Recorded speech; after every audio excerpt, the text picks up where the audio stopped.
Ngikubingelele mbukeli ngiphinde ngamukela kwesimanje ngikulethela izindaba ezifika ngaso-ke isikhathi ungizwe umchunu akachithanga isikhathi kuwona-ke ulive wakhe wavele-ke wafuna-ke isikhundla sakhe back njengoba-ke kade sibanjwe uyena laphana-ke ukhe wabantu-ke umfukamthethwa. Lesi sikhundla-ke ukhe wabantu-ke ubesibambe njengoba-ke ungizwe ekade-ke ephesheya ezweni lakhona laphana-ke eMelika mbukeli-ke ungizwe-ke usevele-ke wasicela-ke sona-ke isikhundla sakhe kuyena laphana-ke ukhe wabantu waphinde washo nezinto-ke akayithandile-ke njengoba kade eyibambile laphana-ke iqhaza elikhulu-ke ekubeni-ke umongameli wamabhinca yena-ke ukhe wabantu mbukeli. Ngaphandle kokuthi ngingomoshele-ke isikhathi nansi-ke ividiyo yakhe laphana-ke ungizwe umfukamchunu bese-ke uya laphana-ke zothi comment section sizwe uvo lakho ukuthi ngabe wena uthini mbukeli. Siyabonga.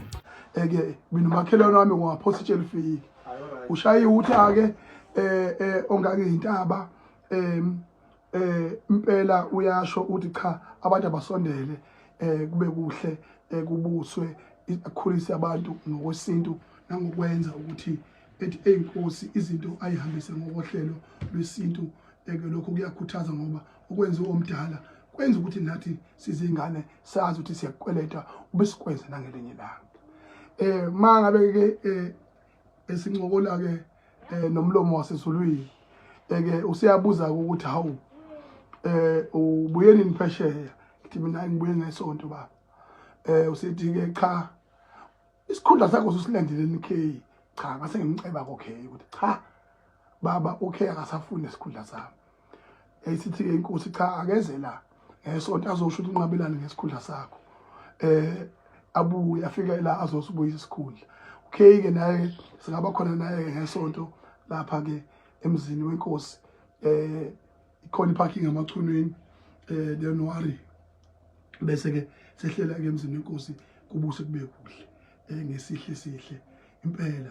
Kodwa-ke okay naye useyobona ukuthi uphathani ubuyisa isikhundla phela ngoba hayi amabamba futhi bayakhala abantu ngawo. Okay bathi udlu awumi uzudle ngisho inkukhu ngomhlangano. Okay ucebile kwathiwa vele lezo ndaba seyiphutshukile.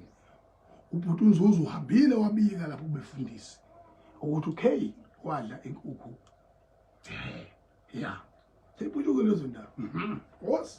Hos zoqula amacala akho okay ya njalo nje cha K buyisa manje isikhundla sami, buyisa isikhundla sami futhi ngiyafisela okuhle kodwa mntaka baba ngoba ushaya amaphuzu abalekela kakhulu kade uphethe ngubambisile wakhuluma ngendaba yamalobolo ngoba besiphuma nje silweni sihamba nomfoka Mancinza umeli uSumfoka Zondi umongameli weBusiness Forum in South Africa aphinde futhi abe ingxenye yobukhosi bakwaZondi impela bizwe isilo samabandla wonke.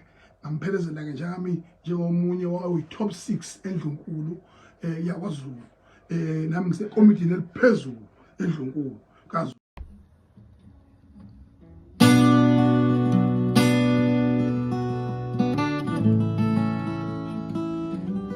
Igama jabula abantu bethi tinsemas umfana ocula kahle obhala kahle odume kahle oqola kahle ucula kahle odume kahle ngidlala mayithi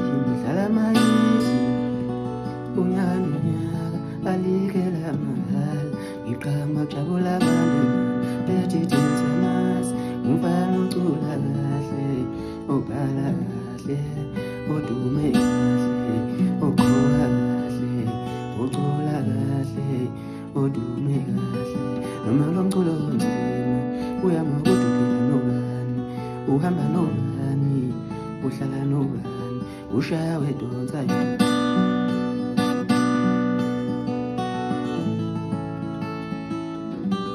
noma lo mculo onzima uyama ukuthi uphila nobani uhamba nobani uhlala nobani ushaya wedonsa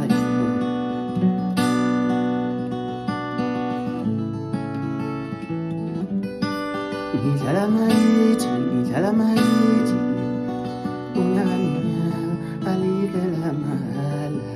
ngidlala mayithi ngidlala mayithi unyaka alikela mahali ngiqamba kujabula abantu bethi thina siyamazi umfana ucula kahle ubhala kahle